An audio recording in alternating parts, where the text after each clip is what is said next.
Okay, good afternoon, math students. Today we're going to talk about expressions, variables, and simplifying expressions.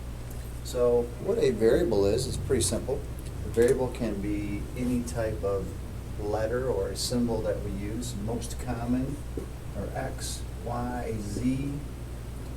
Maybe we use A, B, and C. Sometimes you see them in an expression. For example, expressions that can have variables x plus y, really easy expressions. Sometimes an expression can just be the number 2. We can make it more fancy by having maybe a square with the expression. Now x squared plus 4. An expression can be almost anything you want it to be. There's no equal sign. It's just letters and numbers can put together with addition signs, subtraction signs, division, multiplication, whatever we want to make. So a few more examples. 2x minus 6 plus 3y squared. Another example of an expression that we can use. Okay. The third thing we want to get into is simplifying expressions.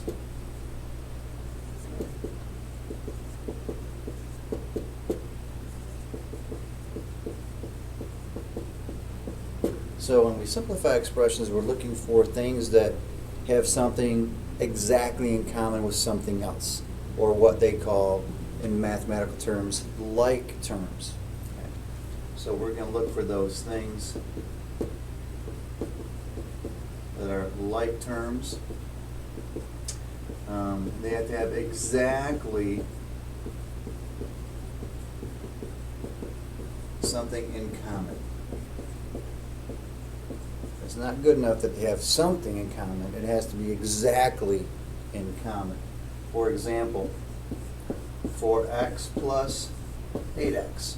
They have exactly an x in common, so I can add these together, and I get 12x. I am simplifying an expression that has variables in it.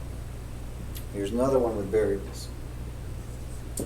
3x squared minus 2x squared. They have x squares in common. So all I have to do is x squared. That's what they have exactly in common. And 3 minus 2 gives us 1 x squared when I simplify that expression. Now watch yourself on this expression. 4x squared plus 2x. These are considered unlike terms. They don't have anything exactly in common. This is an x squared. This is an x. We cannot put them together. This as it is already in simplified terms. Okay. A few other problems we can have. We can go 2 plus 5 minus 10x plus 3. Notice we have like terms and unlike terms there, so we're only going to put together the like terms. A number by itself, a number by itself, and another number by itself. 2 plus 5 gives me 7, plus 3 more gives me 10, and I have this, which has no relationship with the other 3. Final answer, 10 minus 10x. Keep them separated by an addition or subtraction symbol.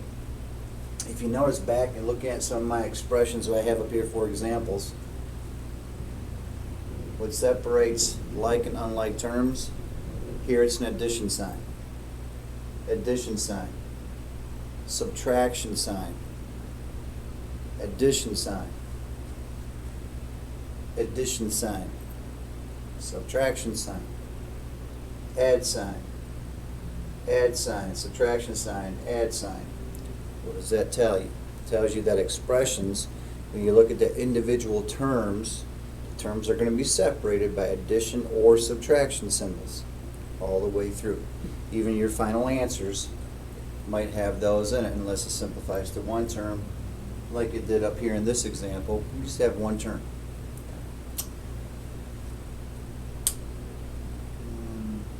And have believe that is it for this topic on variables, expressions, and simplifying expressions.